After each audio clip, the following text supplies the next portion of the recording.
dá, através do convite do pastor, de substituí-lo na palavra, para trazer a palavra. Ele está hoje pregando em outra igreja, e isso é um privilégio e ao mesmo tempo é um grande desafio, né?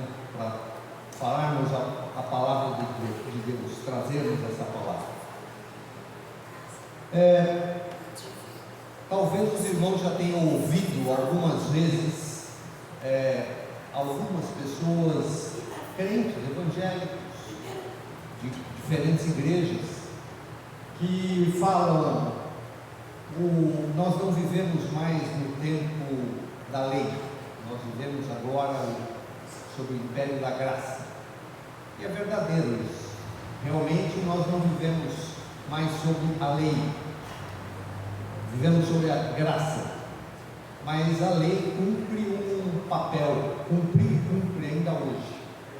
E para a gente discutir um pouco, ouvir um pouco, conhecer um pouco deste tema, eu convido os irmãos a abrirem as suas Bíblias na Epístola de Paulo aos Romanos, no capítulo 7. Romanos capítulo 7. Nós vamos ler do versículo 7 até o 25, onde o apóstolo Paulo aborda um pouco essa questão da lei. Será que esta lei não serve para nada, não serviu para nada, ou ela tem a sua função ainda hoje para nós? Romanos 7, de 7 a 25. Se os irmãos puderem se colocar em pé.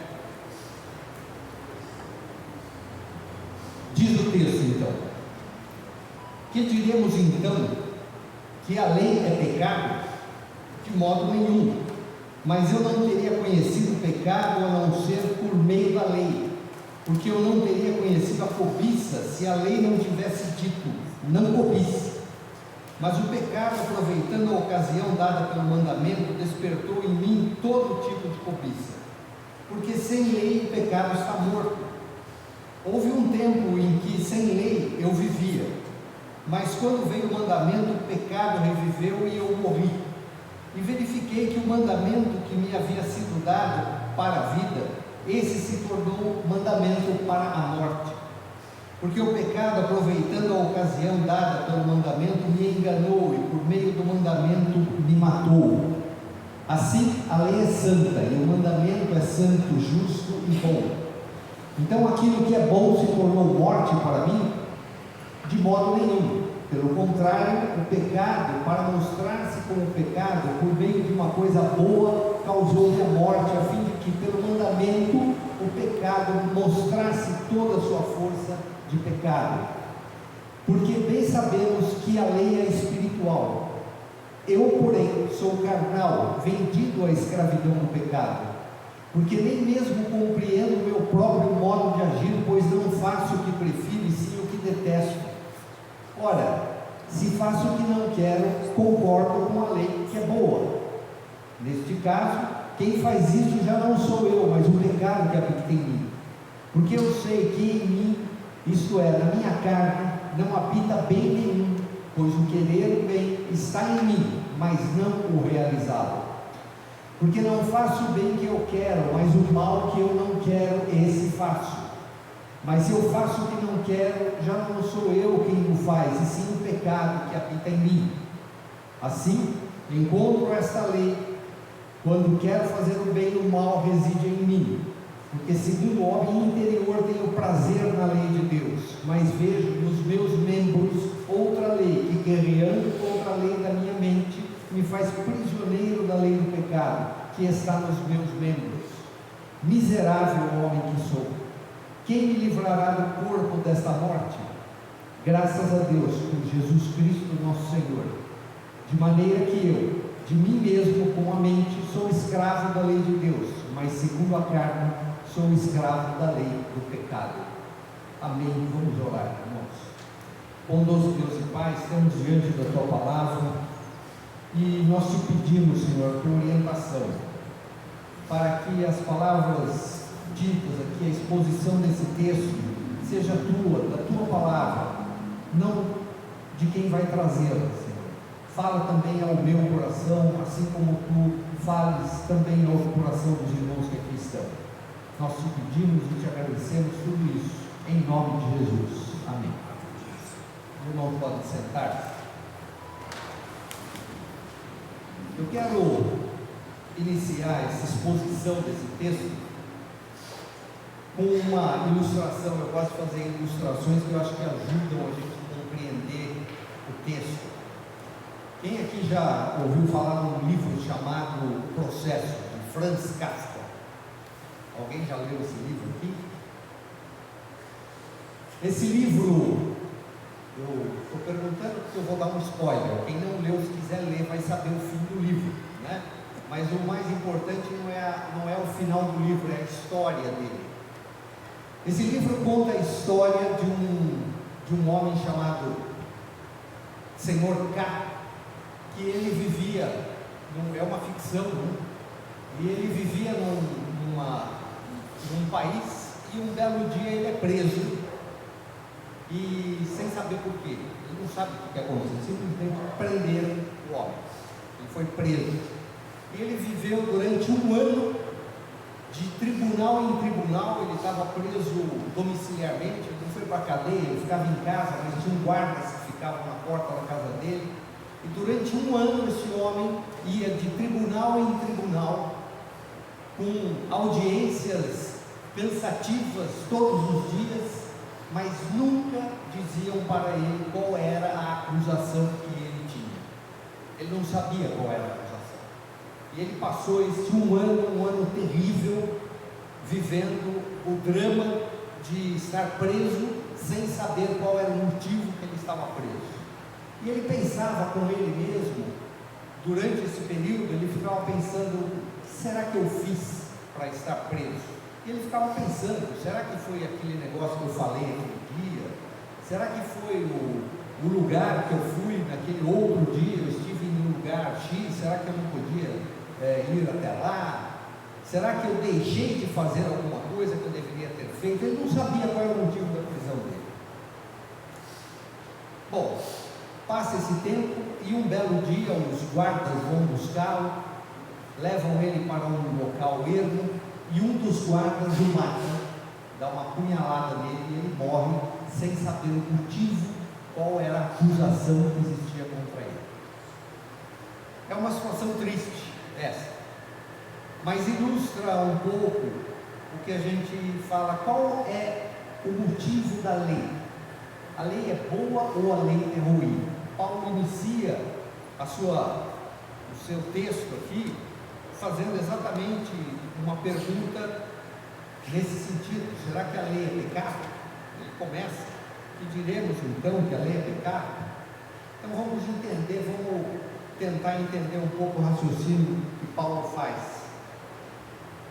Deus, na sua bondade e na sua misericórdia, quando Ele nos cria, Ele coloca no nosso coração uma lei.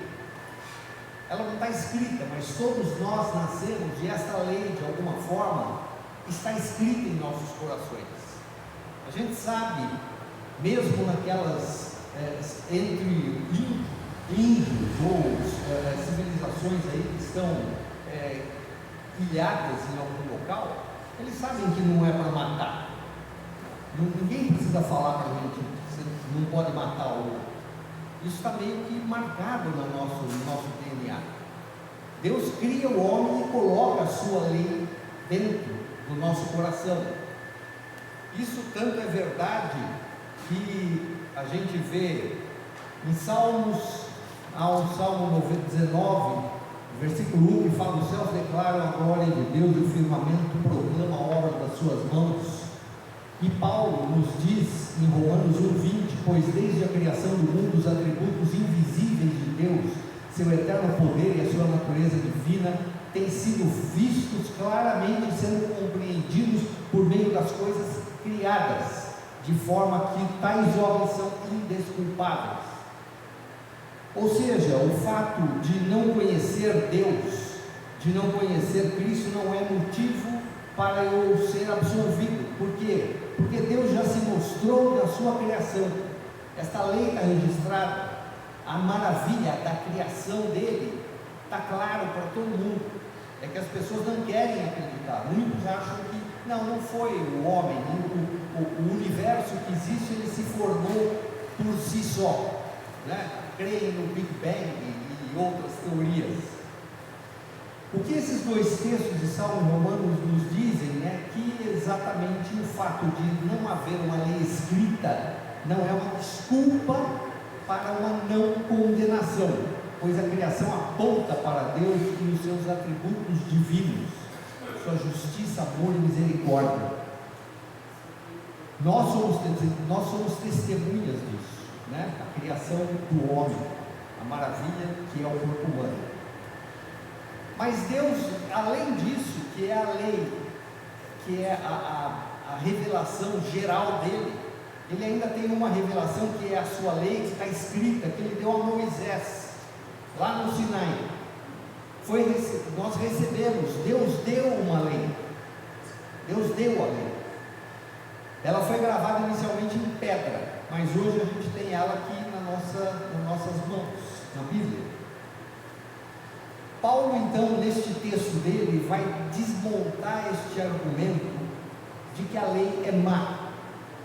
O que estava acontecendo? Paulo, neste texto, ele está preparando a sua visita a Roma.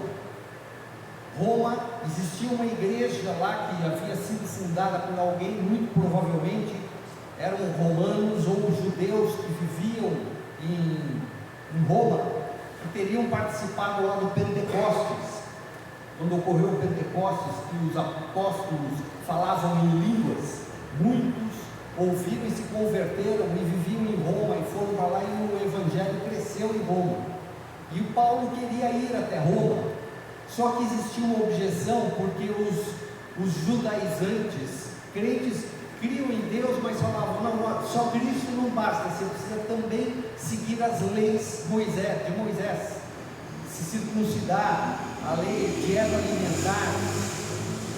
Esses que eram judaizantes, que criam em Cristo, mas achavam que dependiam ainda da lei de Moisés, o que eles diziam? O Paulo, ele é contrário à lei, ele falou que a lei não é uma coisa boa. Agora imagine falar para um judeu, mesmo a um judeu que tivesse sido convertido a Cristo, que a lei era pecado, que é o que ele fala aqui no começo, a lei é pecado, ele pergunta, porque era isso que falava a respeito de Paulo. O Paulo diz que a lei é pecado. Então, para desfazer este mal-estar que poderia ter quando ele chegasse em Roma, ele manda uma carta antes, onde ele vai agora destroçar, vai acabar com essa visão, esse argumento de que ele seria alguém contra a lei. Ele dizia-se que ele era contra a lei, que a lei era pecaminosa, e a gente vê isso em Romanos 5:20 e no próprio texto que nós lemos, 7:5. Agora, eu já disse, imagine o judeu, como é que ele ouvia isso. Paulo dizendo que a lei era pecaminosa. Imagine a cabeça do judeu como é que era. Entretanto, o que é a lei? A lei é um modelo de atitude, de comportamento.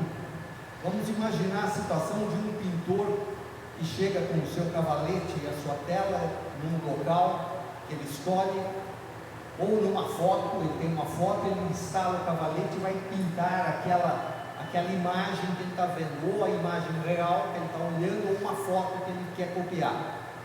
Se a gente tiver uma comissão para julgar o trabalho dele, qual seria o critério para dizer se este trabalho foi bem feito ou mal feito? É o quanto aquela pintura que ele está fazendo se aproxima do real. Ele fez o quadro, vai um fiscal, olha aquilo e fala, parece ou não parece. A lei é um modelo de atitude. A lei nos mostra qual é o padrão. É isso que a lei faz. É o único papel da lei, é padrão. Coisa que no exemplo que eu dei no começo, lá do Kafka, ele não tinha um padrão. Ele não sabia qual era a acusação, não existia uma lei que dissesse dissesse: você fez isso errado. A lei é necessária para quê? Padrão. Qual é o meu modelo? Como é que eu vou saber se eu estou andando corretamente ou incorretamente se não existe uma lei?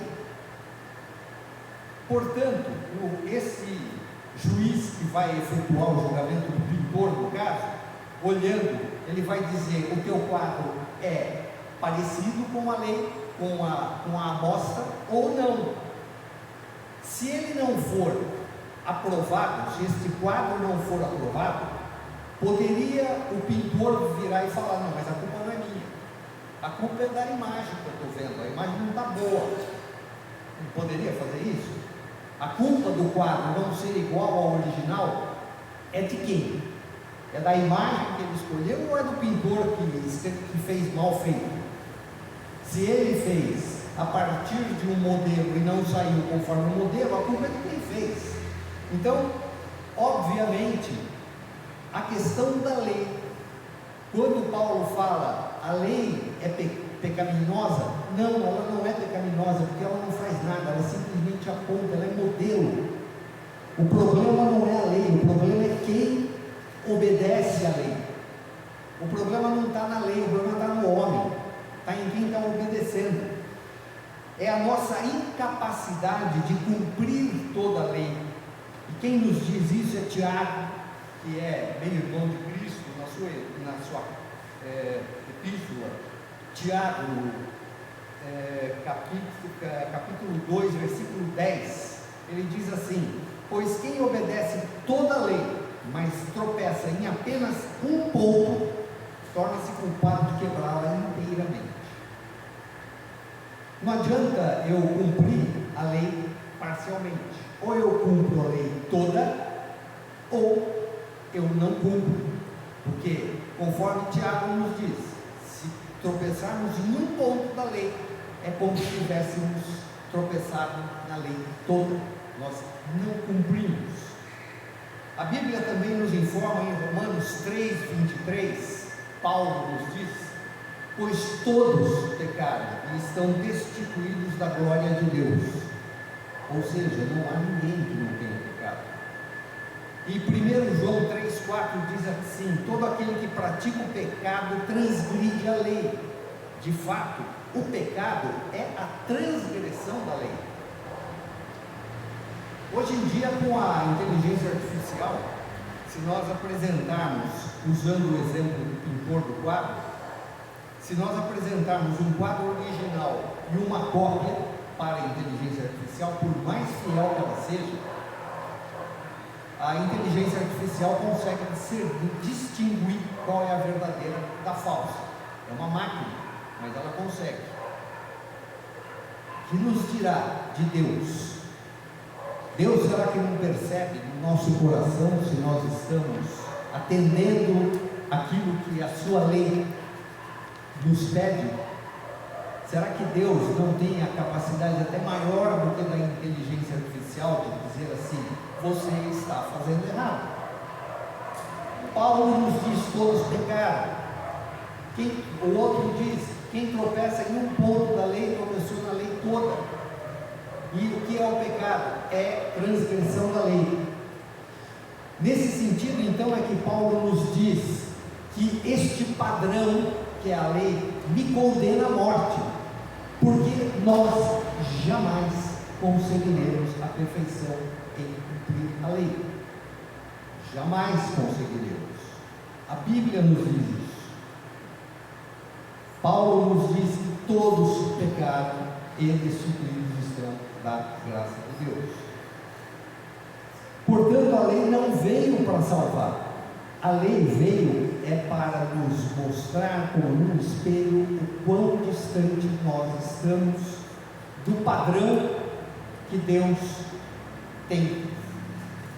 E não bastando isso, Deus ainda enviou o seu Filho, que é o padrão. E nós comparamos a nossa vida, o nosso agir com o Filho, o que nos distancia ainda mais. No verso 14, Paulo fala que a lei é espiritual e nós somos carne. diz ele, porque bem sabemos que a lei é espiritual, eu, porém, sou carnal, vendido à escravidão do pecado. Vendido à escravidão do pecado, quando que nós fomos vendidos à escravidão do pecado? Paulo fala em Romanos também, alguns capítulos atrás, ele fala, quando Adão pecou no Éden, o primeiro Adão, como nós somos dependentes dele, porque ele nos representava diante de Deus, é neste momento do pecado de Adão, é que nós nos tornamos servos, escravos do pecado, foi naquele momento.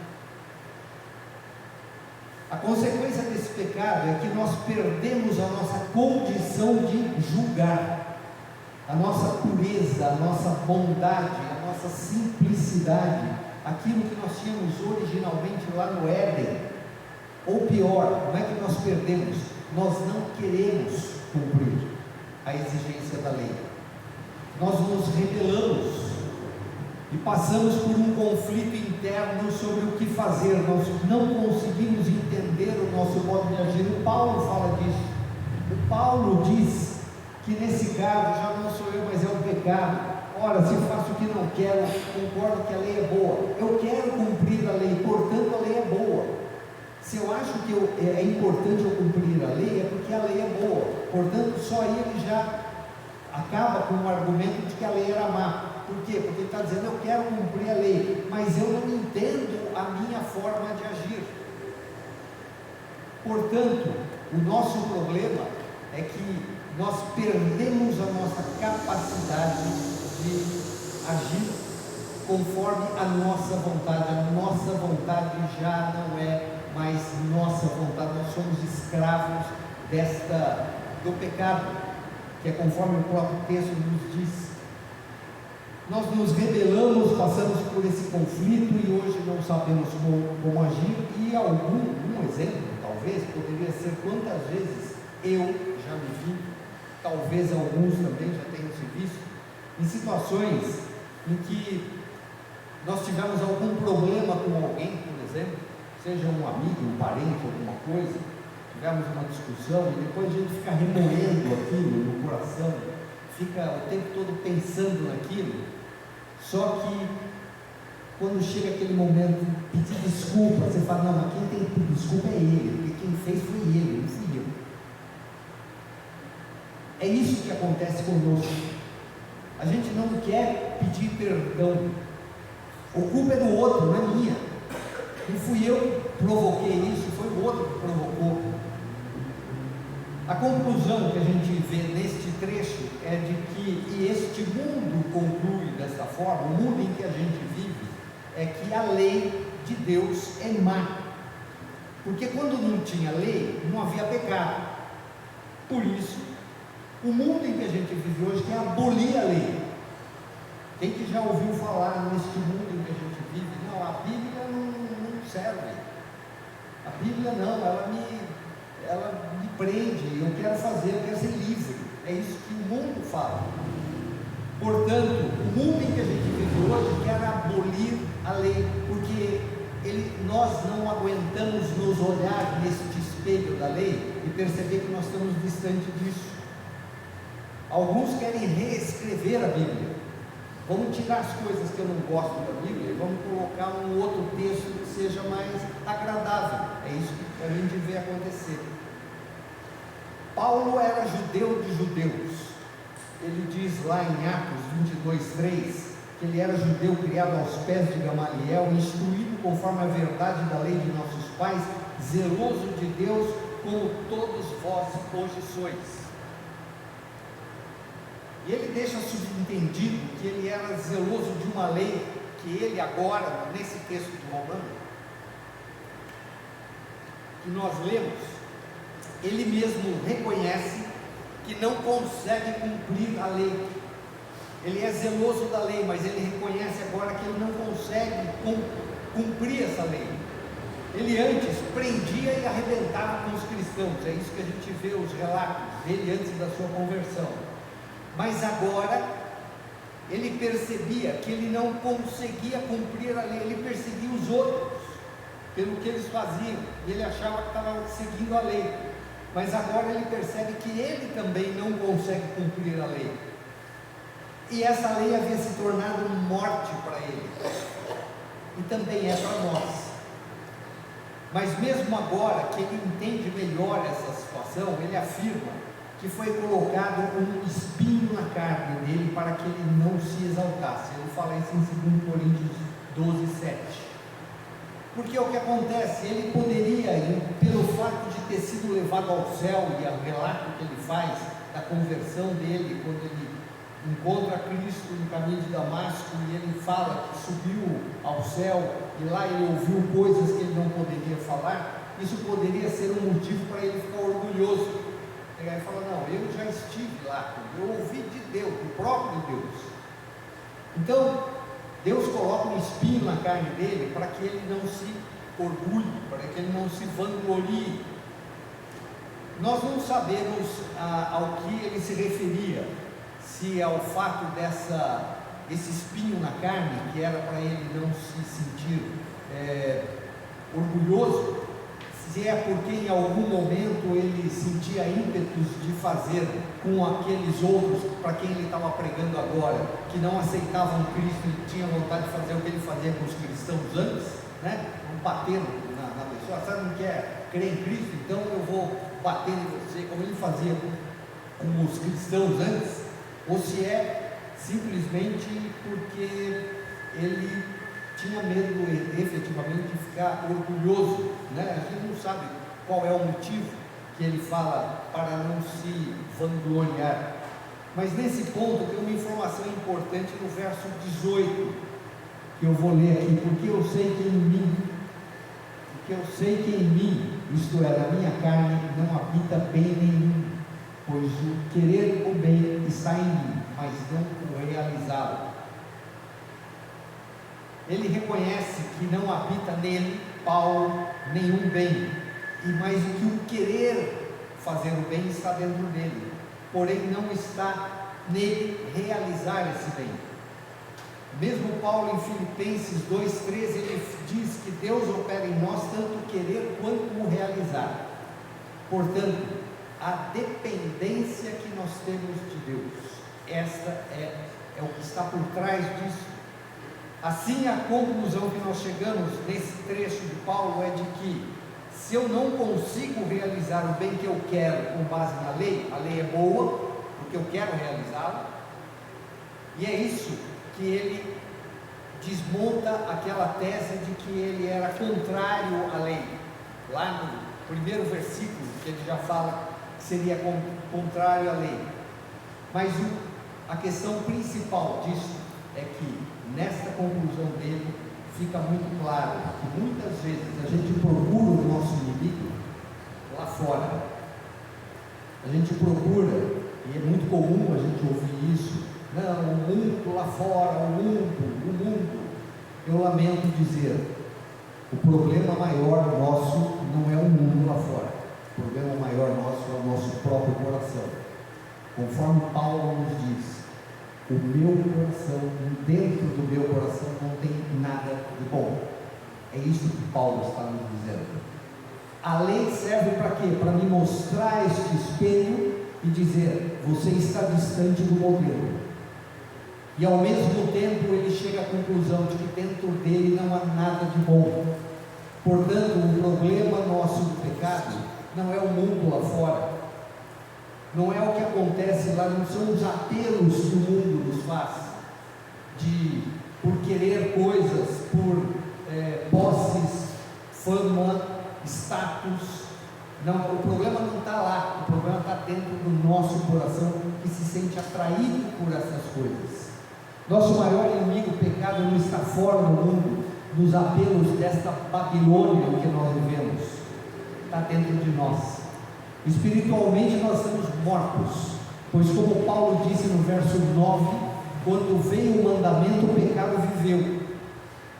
O mandamento chegou, eu tenho um modelo, daí eu percebo que eu estou pecando, portanto o pecado viveu e eu morri, porque eu não estou conseguindo cumprir aquilo. Agora a pergunta que a gente faz é: um morto tem vontade? Uma pessoa que esteja morta, ela tem vontade de alguma coisa? Pode fazer alguma coisa? É capaz de tomar decisões? É capaz de mudar alguma coisa no seu estado? Portanto, como a gente sabe que não é possível, a situação é desesperadora. Paulo fala no versículo 17 a 24, e no 24 ele afirma: miserável homem que sou, quem me livrará desta morte? Não haveria nenhuma esperança para nós. Portanto, primeira parte, quando nós vimos lá o texto do Franz Kafka, uma lei, a ausência da lei não nos dá nenhuma esperança, porque a gente não sabe o que está fazendo de errado. Eu preciso de uma lei, eu preciso de um modelo. Desde criança nós precisamos. Criança precisa de lei, orientação, isto pode, isto não pode. O homem é a mesma coisa. Só que a hora que vem a lei, a gente percebe que nós estamos perdidos, porque eu olho para a lei e falo: eu não consigo cumprir essa lei, eu não tenho como cumprir essa lei. E é isso que Paulo chega a essa conclusão: eu não tenho como cumprir essa lei. Ai de mim, miserável homem que sou. Mas daí no verso 25 ele diz qual é a esperança. Verso 25 ele nos diz assim: graças a Deus por Jesus Cristo nosso Senhor. Cristo veio não para tirar a lei, para abolir a lei. Ele veio para cumprir. A lei foi cumprida em Cristo. A lei se cumpre em Cristo, no momento em que Ele morre. Porque Deus sabe, Ele olha para cada um de nós e Ele fala: miserável homem que tu és, porque você não tem condições de cumprir esta lei. Se eu não te der uma